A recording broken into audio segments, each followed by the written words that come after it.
আমাদের নামাজ, আমাদের রোজা, আমাদের ইবাদত এগুলোকে মিজানের পাল্লায় উঠালে কোনো ওজনই হবে না।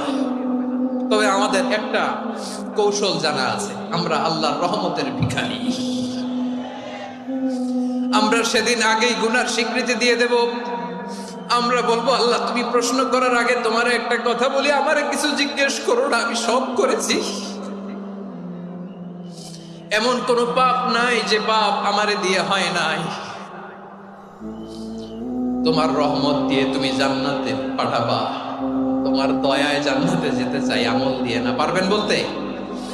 কিয়ামতের দিন আমরা বলবো, আল্লাহ আমার আমল দিয়ে জান্নাত চাই না, আমি তোমার দয়া দিয়ে জান্নাত চাই।